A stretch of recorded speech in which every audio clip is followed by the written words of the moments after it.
Pai do Senhor, meus irmãos, estamos aqui mais uma vez no seu programa EBD em Estudo. Me chamo Isaías Nascimento, sou professor das escolas bíblicas dominicais. Esse programa vai levar ao ar da cidade de Parnamirim, Rio Grande do Norte, Igreja Assembleia de Deus, Congregação Boa Esperança. Temos aqui o nosso pastor coordenador, pastor Georgen Silva, que está aqui do meu lado. Pastor, Pai do Senhor. Pai do Senhor, mais uma Isaías, vez, uma honra tê-lo conosco. Realmente a honra é minha, viu? Boa noite, bom dia, boa tarde, depende do horário que você esteja assistindo esse vídeo, né? É sempre uma honra estar com os nossos irmãos, cooperadores do Evangelho, e desta lição de hoje com o nosso irmão Isaías. Glória a Deus, meus irmãos. Fique muito à vontade para participar do nosso programa, interagir, compartilhe também com seus amigos, com seus irmãos. E vale acrescentar aqui uma coisa: esse programa não tem a intenção de substituir a escola bíblica dominical. É isso, pastor? É verdade. É necessário que você vá à sua igreja local no domingo e aprenda. Esse programa é apenas mais uma ferramenta para o seu acréscimo na sua fé. Meus queridos, hoje lição de número 7, que vai falar sobre, ou que fala, melhor dizendo, que fala, ok? Porque já está escrito. Verdade. Sobre as naturezas humanas e divina de Jesus, né? Teologicamente, nós conhecemos isso, pastor, como união hipostática, né? União hipostática, ou seja, duas naturezas em um só ser. Jesus, ele era 100% homem, mas também era 100% Deus. É a união hipostática das duas naturezas. Somente Jesus, somente Cristo Jesus, ele tinha isto.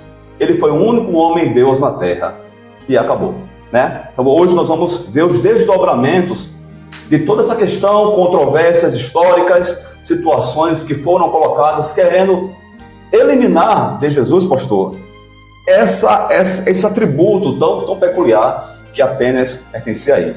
Meus queridos, o nosso texto áureo se encontra em Romanos 9 e 5, que diz assim: dos quais são os pais, o apóstolo Paulo falando em relação aos judeus, ele diz que deles são os pais, deles é Cristo, segundo a carne, porque Jesus veio aí, né, da genealogia, ok?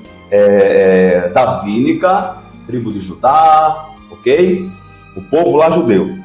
E o qual é sobre todos. Aí ele agora coloca outra parte, ok? Deus bendito eternamente, amém. Então o apóstolo Paulo apresenta Jesus como homem, ok? Vindo da linhagem dos judeus, mas também aqui, por outro lado, ele coloca Cristo sendo o Deus bendito eternamente.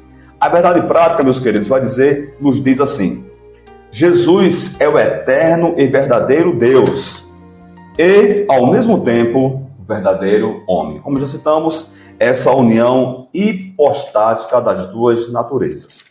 A nossa introdução, meus queridos, só que antes, vale a pena dizer para você que a nossa leitura bíblica em classe, que é a grande base dessa lição, pastor, não é isso? Sim, é verdade. É onde o nosso autor se baseou para realizar toda essa lição, está em dois livros. Primeiro, Romanos, do 1 ao 4, e Filipenses 2, 5 ao 11. É necessário, meu querido professor, meu querido aluno, que na classe, na sala de aula, você faça a leitura na íntegra, para que você e seus alunos também saibam toda a base dessa lição. A nossa introdução diz assim: uma vez estabelecida definitivamente a cristologia em Niceia, cristologia é a doutrina ou a ciência que estuda Cristo. Traz as definições sobre o estudo da pessoa de Cristo, ok? Niceia foi lá o nosso concílio que existiu para definir todas essas situações. E a Trindade em Constantinopla, dois concílios aí diferentes, em épocas também diferentes. Surgem novas especulações teológicas em torno da natureza humana e divina de Jesus Cristo. Vamos lá. Essas controvérsias deram origem ao Concílio de Calcedônia em 451 pós-Jesus. Hoje, um bairro de Istambul, ok? Na Turquia. A presente lição é sobre o nestorianismo e o monorficismo, duas doutrinas heréticas que nesse momento surgiram e foram discutidas em Calcedônia neste ano aí. Dois pensamentos considerados heréticos no concílio de Calcedônia, meu pastor. Muito bem, Isaías. Depois de feita essa parte introdutória, né, esse introito, é necessário nós sabermos que a lição, como já foi bem dita, né, bem apresentada por Isaías, pelo professor Isaías, essa lição tem 3 objetivos. Né? Então, o objetivo, primeiro, apresentar o ensino bíblico da dupla natureza de Cristo. Mostrar que verdadeiramente ele veio aqui, ele deixou o seu trono de glória,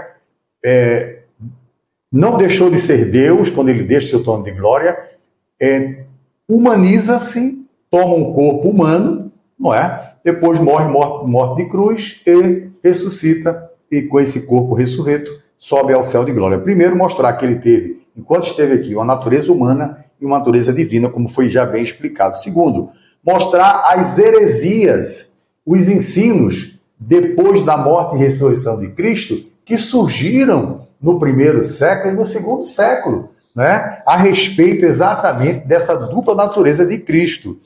E um terceiro tópico, identificar o perigo dessas heresias hoje na nossa atualidade. Então, verdadeiramente, Jesus teve as duas naturezas e a gente começa aqui na parte concernente à descendência de Davi segundo a carne. O primeiro tópico fala sobre o ensino bíblico da natureza ou da dupla natureza de Jesus. Então, o primeiro subtópico do primeiro tópico fala, em Romanos 1 e 3, sobre a descendência de Davi segundo a carne. Aí a gente observa que o apóstolo Paulo, ele está se referindo aos ancestrais de Jesus, mostrando que ele verdadeiramente veio de uma família humana de carne e osso, que vivia entre o povo de Israel. A linhagem de Jesus, não é? A genealogia de Jesus, ela está registrada na introdução do Evangelho de Mateus e no capítulo 3 de Lucas.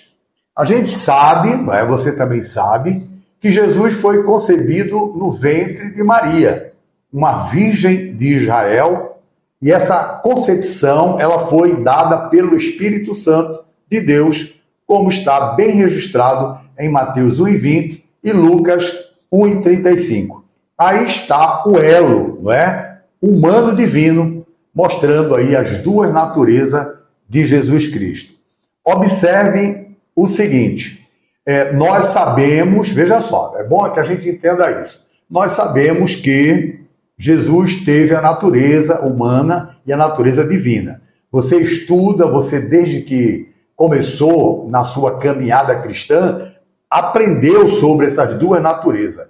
É como se você conhecesse alguém há muito tempo e alguém viesse falar algo contrário àquela pessoa. E você iria dizer, não, eu conheço aquela pessoa. Eu sei como ele é, eu sei como ele age. Então, de repente, você tem um conhecimento bíblico e alguém vem falar contrariamente àquilo que você já conhece. Então, o ensino de hoje é para que a gente possa apreender.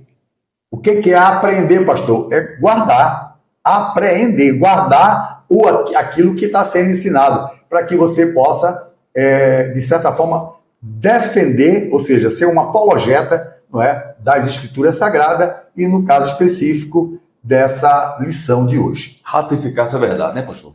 Realmente, com certeza. Declaração. Meus irmãos, chegamos agora no nosso segundo subtópico desse primeiro tópico, falando sobre as naturezas do Senhor Jesus. Vimos com o pastor agora a natureza humana, dessa descendência de Davi, e agora vamos ver a declaração do apóstolo Paulo em relação a Jesus sendo Deus, que você vai encontrar no versículo 4 da nossa leitura bíblica em classe. Ele diz ali, ele vai discorrendo, falando que Jesus, ele é dos judeus foram a lei, dos judeus foram os costumes, e mais adiante o apóstolo Paulo, ele afirma adiante e diz, Jesus, ele é Deus bendito eternamente. E fecha assim essa sessão. Da mesma forma que o apóstolo Paulo declara que Jesus ele teve toda a questão da natureza humana, certo? Sendo um homem judeu, ok? Ele também fecha a sessão declarando que Jesus, pastor, ele não foi, mas ele é Verdade. Deus bendito eternamente. Muito bem, então isso aí você falou no versículo 4, né? Exatamente. Deus em poder. Já a gente observa no tópico, subtópico 3, o antigo hino cristológico. Quando fala hino é porque verdadeiramente esse hino, ele existiu, não é? O hino. Sim. Aí diz aqui, o texto que está lá em Filipenses, capítulo 2, versículos 5 e 7, o texto está dizendo que, embora Jesus, sendo Deus, não usou as prerrogativas da divindade durante seu ministério terreno. E mesmo que eu fizesse uso delas, não consideraria isso uma usurpação. Interessante, né? O interessante é que, se você... Imagine o seguinte, é uma comparação que me veio agora, né? Você pegasse, por exemplo, quisesse comparar uma Ferrari a um Fusquinha. E você, no lugar, por exemplo, você usasse o Fusquinha só para puxar o carro de boi. Uhum. E, de repente, chegasse uma Ferrari para que você fosse, ao invés de puxar os carros de boi também, como o Fusquinha puxa, quisesse demonstrar que ele tenha muita potência e fazer aqueles carros de boi voar. Não, a Ferrari, ela iria entrar no campo e iria fazer a mesma coisa que o Fusquinha faria. O que é que isso quer dizer com isso, pastor? Que Jesus, quando ele tomou a forma humana, ele não quis parecer Deus, ou verdadeiramente ele o é Deus. Mas ele, como forma humana, ele viveu como homem. Sim. Como homem. Mas teve momentos que ele demonstrou que era Deus? Sim. Quando ele fez os milagres, realizou milagres, não é? Perdoou pecados, não é? Quando ele dizia teus pecados te são perdoados, né? E aí as pessoas que o viam, que presenciava, mostrou quem é ele, que sabemos que só quem perdoa pecado é Deus. Então, mesmo assim, ele não levou em consideração quando, obviamente, muitos diziam ou diriam que ele estava usurpando, quando em alguma das suas falas ele demonstrava que ele verdadeiramente era Deus como o é. Então, o apóstolo está se referindo ao estado de Cristo antes da encarnação, quando ele estava com todo o seu poder e glória no céu, né? Toda a sua natureza divina. Mas o apóstolo também ele vem enfatizar o seu aspecto humano. O apóstolo está sendo muito claro no ensino das duas naturezas, humana e divina, em uma só pessoa, não é? O Senhor Jesus. Essa passagem de um hino que os primeiros cristãos cantavam nos cultos, e o apóstolo Paulo a inseriu nessa epístola aos Filipenses. Aí nós podemos ver aí a questão do termo forma, que vem do grego morfé, usado pelo apóstolo Paulo, sendo em forma de Deus. Indica uma essência imutável, portanto, ele jamais deixou de ser Deus, mesmo tendo humanizado-se, né? Mesmo tendo tomado forma humana. Então, quando ele se humaniza, ele passa a ter uma característica a mais. Ele tem a sua natureza divina, que não a perdeu, e a natureza humana, agora se fazendo homem e habitando entre nós. Mesmo se humilhou a si mesmo, né? Veja que, na realidade, isso é uma humilhação tremenda. Para a divindade se tornar homem, né? Deixar sua glória, não ter corpo, como não tem o Espírito Santo, como não tem o Deus Pai. Ele da Trindade é o único que é corpóreo, não é? Então, a sinopse desse primeiro tópico diz que o Senhor Jesus é declarado da descendência de Davi, segundo a carne, e Filho de Deus em poder. Glória a Deus, meus irmãos, que maravilha tudo isso, né? Meus queridos, chegamos agora no nosso segundo tópico. Sim. Vamos falar agora sobre as heresias que surgiram lá no primeiro e no segundo século, que deram aí início, que foi o motivo pelo qual foi realizado os concílios e tudo mais. E nesse contexto nós temos aqui duas grandes heresias. Vamos falar sobre o nestorianismo e também o monofisismo, né? Mas quem era esse Nestório, né? Vamos pensar sobre a primeira heresia. Ele foi um bispo de Constantinopla entre 428 a 431. Nestório discordava do título dado a Maria, defendido por Cirilo de Alexandria, né? Esse título era a mãe de Deus. E isso nós concordamos com ele. Ok? Deus nunca teve mãe. Jesus, como Deus, nunca teve mãe, sempre teve pai. Ok? Jesus, como homem, ele nunca teve pai, mas sempre teve mãe aqui na terra. Ok? Então ele discordava a priori, e nós concordamos com ele, que Maria não era a mãe de Deus. Nem é. Nem é. Na realidade, é bom que a gente já introduza e fale isso para a nossa classe, nossos alunos que estão estudando e que estão assistindo, né, os nossos espectadores, que Maria verdadeiramente é mãe de Jesus humano. Humano, claro, totalmente. Mas esse outro bispo, Cirilo de Alexandria, ele defendia e cunhou esse termo, mãe de Deus, que se perpetuou na história e até hoje existe no catolicismo romano esse termo. Eles adotaram isso desse tempo aí. O Nestório, ele se levantou contra isso. Só que, como diz aqui o nosso autor da lição, ele estava menos preocupado com a questão da mariolatria, que é a idolatria a Maria, ok? E muito mais interessado nas ideias do arianismo, né? Nós vimos já em outras lições o que era o arianismo, também era uma heresia. Essa heresia dizia que Jesus não era Deus, ok? Minimizava a questão da divindade de Cristo.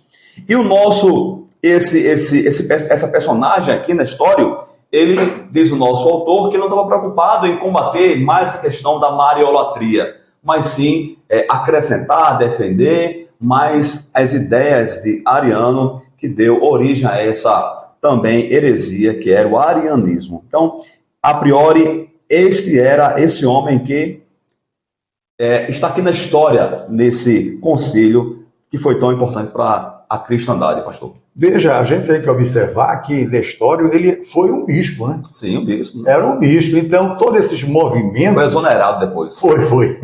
É verdade. Todo esse movimento, não é, contra as características de Deus, no caso de Jesus, não é? Sim. Se dava dentro da própria igreja. Exatamente. Não é? Então, nasceu de Nestório o nestorianismo, né? Então, Nestório, ele defendia a tal da formulação dos pais nicenos, a divindade de Cristo e a humanidade defendida no credo niceno. Por que credo niceno? Ou nicenos? Porque foi lá no concílio de Nicéia. Não é? Então, a gente observa que esse credo niceno, também chamado o niceno constantinopolitano, tá vendo? Em 381, é um nome complicado para dizer, né?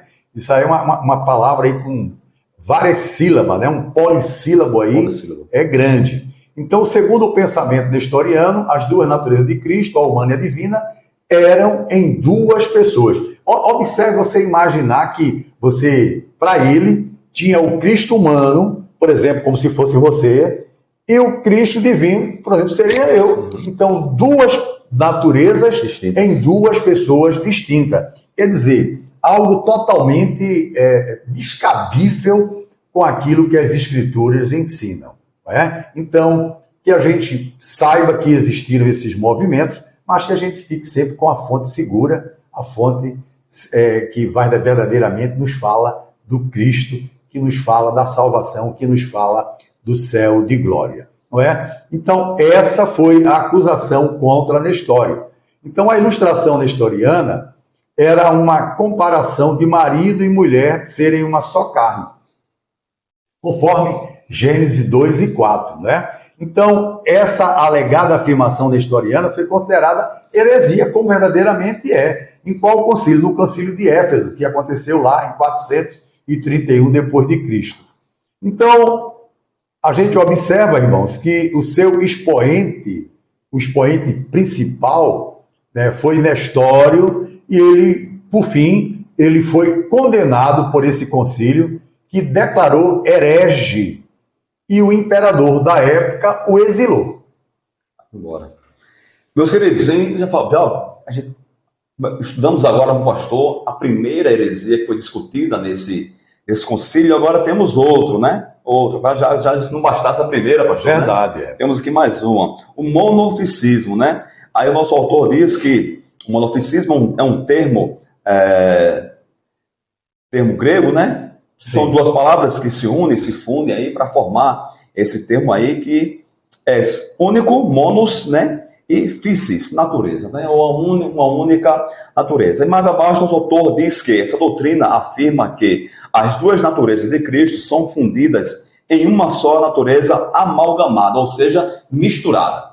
Não seria uma união de duas, aquela união hipostática que falamos aqui no início, não seria essa união intrínseca da natureza, mas seria uma mistura híbrida, algo assim, algo híbrido de duas naturezas que não se fundiam, não era uma água, se você pegasse água e óleo, você confundisse, pegasse feijão e arroz, exatamente, sem cozinhar mesmo, sem cozinhar, e tentasse misturar, você teria o feijão e teria o arroz. Com certeza. Não estava fundido. Então, meus irmãos, essa questão do monofisismo também foi considerada uma heresia, ok? Porque não considerava a união plena dessas duas naturezas divinas, ok? Dizer que era algo híbrido ali, ok? Que não era uma coisa só, não era uma coisa plena, era uma mistura ali qualquer, ok? Jesus nem era totalmente homem e nem era totalmente Deus, ok? E isso é um desdobramento, pastor, lá do arianismo também. Sim, é verdade. Quando eu digo que Jesus Jesus não era totalmente Deus, eu estou enraizado lá no arianismo, fazendo coro com o ariano, para diminuir realmente a divindade de Jesus. Então, uma heresia que foi condenada também nesse concílio de Calcedônia em 451. Aqui o nosso autor traz algumas ilustrações, o pastor aqui já fez uma ilustração corretíssima em relação a esse termo, mas é necessário que você entenda isso, ok?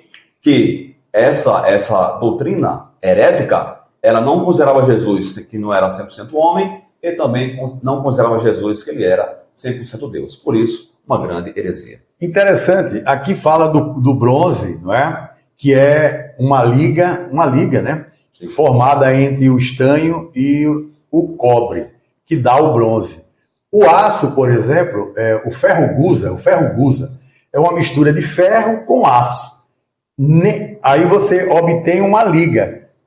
É um ferro gusa, que é formado de quem? De aço e ferro, que não é nem ferro nem aço. E nem aço. Então aqui ele faz essa ilustração, né, na lição que você vai ler, mas é outro metal. Né? Quanto à cor verde, ele fala também de outras ilustrações aqui, nessa lição, e a gente vê que verdadeiramente essas duas heresias são tenebrosas para o cristianismo e para o desavisado. Aquele irmão, né, que não vai à escola dominical, exatamente, aquele irmão que não participa do culto de doutrina, então pode ser levado por algumas igrejas de hoje que falam essas heresias e que praticam essas heresias. Então, assim sendo, a gente passa para o monofismo, né? Monofisismo, não é isso? Temos o quarto, pastor.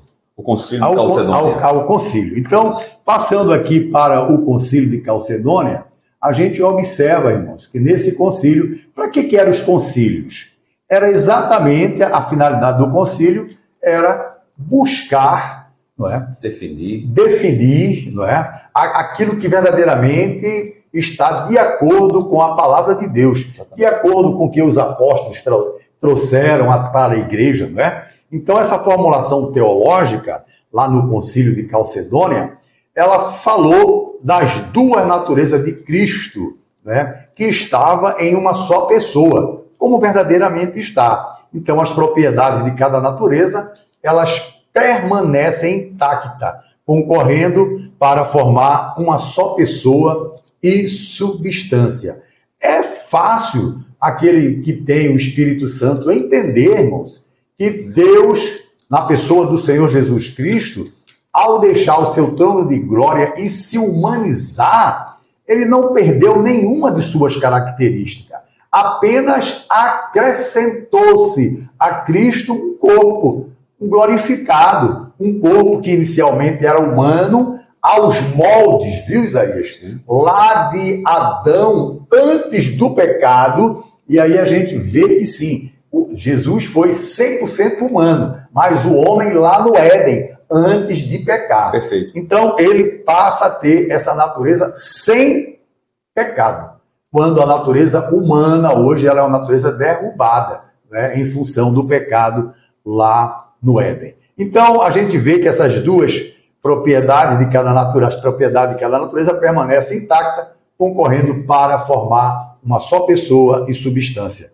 Não dividido ou separado em duas pessoas, como essas heresias, elas tentam inflamar, não é? Ou inflamou na igreja de então, não é? Então, a encarnação do Verbo não é uma simplesmente conversão ou transmutação de Deus em homem, não, senhor, e nem de homem em Deus, né? Quando a palavra de Deus nos mostra que essas duas pessoas, mais um só e o mesmo Filho unigênito, Deus, Verbo, Jesus Cristo, ele era no princípio o Verbo estava com Deus e o Verbo é Deus. Está escrito era, mas é Deus, né? Encarnou-se. Então a encarnação do Verbo, como falei, não é simplesmente uma conversão ou transmutação de Deus em homem, nem de homem em Deus. A distinção precisa entre a natureza e pessoa. Então esse documento fala exatamente sobre isso aí. Ficou definido, não é, que Jesus Cristo teve as duas naturezas distintas. Glória a Deus. Então o documento é uma interpretação precisa daquilo que Jesus deixou escrito através dos seus discípulos e apóstolos. Amém. Glória a Deus, meus irmãos. Graças a Deus por isso. Meus queridos, entramos agora no nosso terceiro e último tópico, ok? Vamos falar agora sobre o perigo dessas heresias na atualidade. Veja só, algo que se iniciou lá no primeiro, no segundo século, até mesmo com o apóstolo Paulo ainda, antes disso tudo. O apóstolo Paulo já enfrentava muitas dessas heresias, não é isso? Mas, como já colocamos aqui, se perpetua até hoje, confundindo, como o pastor deixou bem claro aqui, alguns crentes, ok? Que ainda insistem em ficar tomando apenas leite. Leite com uma criancinha ali, com um cristianismo muito fraco, porque não comparece à escola dominical realmente e tudo mais, os cultos de ensino. Meus queridos, vamos falar agora sobre a questão, já vimos que o monofisismo ele foi rejeitado, foi considerado uma heresia, porém, um monge, como diz aqui o nosso autor, um monge sírio liderou um grupo, né, para permanecer com essa... Gostou dessa heresia. É verdade. Gostou desse negócio aqui. É verdade. Então, ele, com o seu direito de crença, ok? Sim. Exerceu isso e perpetuou ao longo aí com um grupo de pessoas essa heresia chamada do monofisismo, né? Que diz que Jesus ele não era 100% Deus. Olha só que absurdo, não é verdade? Meus queridos, então, hoje nós temos algumas igrejas que foram aí, seguem essa doutrina aí monofisista, ok? Aqui o nosso autor cita algumas delas. Ela diz que são igrejas ortodoxas, ok? A cópita, a Armênia, né? A igreja armênia, se você for lá em Israel, né, pastor? Já esteve lá em Israel. Isso, é verdade. Você vai encontrar essa igreja lá, também como... só cooperando, é tanto que muitos judeus, eles seguem essa heresia, não é? Dizendo que Jesus não voltou ainda. Exatamente. Né? Como verdadeiramente ele já voltou, mas não foi aceito por eles. Né? A dificuldade é aceitar que Jesus encarnou. Que o Filho de Deus, que o Deus Todo-Poderoso encarnou. A dificuldade para eles é essa, né? Aceitar que Deus ele se encarnaria. Mas a gente sabe que Jesus se encarnou para pagar pelos nossos pecados. Se não fosse isso, não haveria redenção. Verdade. Porque o salário do pecado é a morte. O pecado ele exigia a morte de alguém. Sim. E Jesus se colocou em nosso lugar, se fez carne em nosso lugar para pagar pelos nossos pecados. Glória a Deus por isso. E ele diz também à igreja Abissínia, a Jacobitas. Jacobitas existe também, inclusive na Europa, viu? Exatamente. Na questão da Alemanha tem muitos jacobitas. Muito demais, né? Então, meus queridos irmãos, o que vale a pena que nós retemos desse tópico é que nós temos ainda a perpetuação dessa doutrina terrível, ok? E o nosso autor aqui deixa claro que vale a pena, para que nós possamos defender a nossa fé, conhecer bem a cristologia, ok? Que é essa doutrina, a matéria que ensina sobre a pessoa bendita, divina, 100% homem, 100% Deus, que foi Cristo Jesus, que é Cristo Jesus.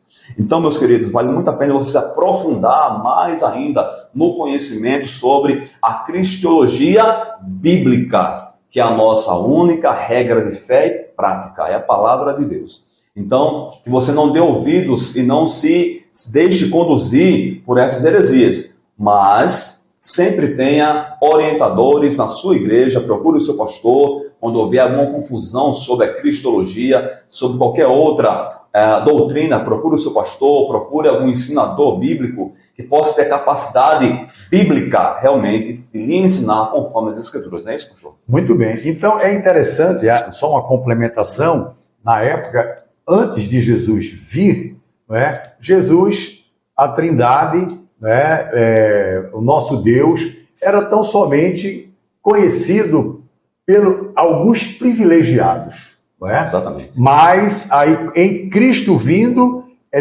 Cristo encarnou-se, né, então passou a ser Deus conosco.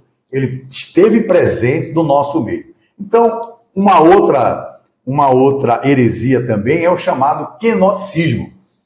Vem do verbo kenós, significa esvaziar. A doutrina quenótica, ela afirma que Jesus, enquanto esteve na terra, esvaziou-se a si mesmo dos tributos divinos, que não é verdade.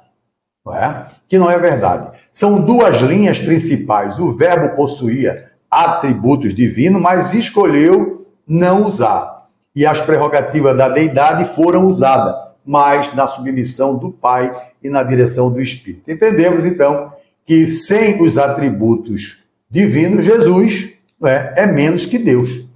E não é. Ele teve todos os atributos divinos e usou quando foi necessário. Quando ele foi perguntado, indagado, né, pelo próprio Herodes, né, perguntando se ele era o filho de Deus, se ele era o rei dos judeus, ele falou com muita propriedade, tu dizes, né? Então, ou seja, concordando com aquilo que Herodes estava perguntando para ele e dizendo como resposta uma verdade sobre a pessoa de Jesus. Então, a gente observa e entendemos que sem os atributos divinos, Jesus seria menos do que Deus. E o kenosis significa esvaziamento de Cristo. Isso foi uma condição para o seu messiado e, por isso, ele abriu mão da sua glória celeste, segundo o quenoticismo, que também não é verdade. Jesus, ele revelou a sua natureza divina quando esteve na terra. Ele agiu como Deus, pois perdoou pecados. Então, são várias referências, como Marcos 2, 5 a 7, Lucas 7, 48. Ele recebeu a adoração de muita gente, o adorou. Principalmente depois que ele realizava um milagre e as pessoas viam que aquilo que ele fazia não poderia ser de um homem qualquer, e sim de um homem que era Deus. A gente observa também que ele, além de receber adoração, ele repreendeu a fúria do mar, do vento, não é? Conforme Mateus 8 e 26. Então, somente Deus tem esse poder. Então, Jesus, verdadeiramente, ele não se esvaziou do seu poder divino enquanto esteve aqui. Ele, enquanto esteve na terra, ele apresentou a sua natureza humana e apresentou também para a humanidade a sua natureza divina. E ele disse, quem vê a mim, vê ao Pai. Então, pronto. Isso fecha, né, pastor? Fecha. Então, vamos lá para a Mariolatria. Meus irmãos, você conhece o que significa Mariolatria, ok? É um termo que vem definir a questão da idolatria à pessoa de Maria, que quando Jesus esteve encarnado, nasceu dela, ok? Jesus não podia simplesmente aparecer assim como... Não, né? Nós sabemos que Jesus ele seguiu todo o processo humano aqui na Terra. Jesus nasceu, Jesus teve infância, embora a Bíblia não declara sua infância nem adolescência, mas apenas ele iniciando o seu ministério aos 30 anos, como um judeu, era propriamente do judaísmo isso, começou o ministério aos 30 anos, e daí o seu ministério de alguns anos pela frente, sua morte, ressurreição e ascensão aos céus. Então Jesus passou por todo esse processo. Ele nasceu de Maria, mas a própria Maria disse que a alma dela se regozijava em Deus, o seu Salvador. Sim. Ou seja, ela não poderia jamais ser a mãe de Deus se ela necessitaria de um Salvador. Né? E a gente sabe que esse termo mãe de Deus foi cunhado aí por esse bispo de Alexandria, Cirilo, e a Igreja Católica tomou para si esse termo e adotou e afirma que Maria é a mãe de Deus, porque ela concebeu a Cristo Jesus aqui na Terra. Né? Quando não é verdade isso. Jesus, ele é Deus acima de todas as coisas. Certa vez eu estava num certo local, quando foi interrogado, dizendo assim, olha, a tua mãe está aí, os teus irmãos estão aí. Jesus falou assim, olha, a minha mãe e os meus irmãos são todos aqueles que fazem a vontade de Deus. Então, Isaías, complementando, né, observe, para que ela fosse mãe de Deus, como ela é chamada no catolicismo, ela deveria ser anterior Sim. a Deus, a Jesus, né? Quando na realidade Deus é eterno, Jesus é eterno, desde a criação. E Maria é o quê? Criatura tão somente. Não é? Então, ela não é mãe de Deus, ela foi, como verdadeiramente é, a mãe do corpo de Jesus. A genitora, né? Da genitora, ou seja, de Jesus humano. Jesus humano. Então, somente isso fecha aí. Né? Nós não queremos aqui, meus irmãos, depreciar a figura histórica de Maria, não é isso. Né? Ela mesma foi declarada pelo anjo que era uma mulher diferenciada. Mas a diferença dela estava no temor a Deus. Não porque ela se considerava uma divindade, mas porque ela temia a Deus e seguia os caminhos do Senhor. Meus queridos, vamos entrar agora na conclusão. O pastor vai fazer a conclusão com você. Esperamos que você tenha sido realmente abençoado, não é isso, pastor? É verdade. Com essa lição isso. E que participe sempre conosco das demais, pastor. Então, queridos, concluindo, a gente observa que o último concílio, o concílio de Calcedônia, que aconteceu em 451, ela reafirmou os dois concílios anteriores. O de Nicéia, de 325, e o de Constantinopla, em 381, ratificando os credos produzidos pelos esses dois conclaves geral e estabeleceu efetiva e definitivamente as duas naturezas de Cristo. Então, a melhor maneira de reger, de nós nos protegermos dessas e de outras heresias, é nós conhecermos bem aquilo que nós acreditamos, os ensinos oficiais de nossa igreja e seus respectivos fundamentos bíblicos. E isso vai nos servir como referencial para que, quando nós nos depararmos com doutrinas inadequadas, possamos, todavia, nos defender e mostrar a realidade bíblica de Cristo e de suas naturezas. Então, a sinopse desse terceiro tópico simplesmente fala: as heresias a respeito da dupla natureza de Jesus trazem implicações para a conservação de nossa fé em Cristo e a sua perfeita revelação.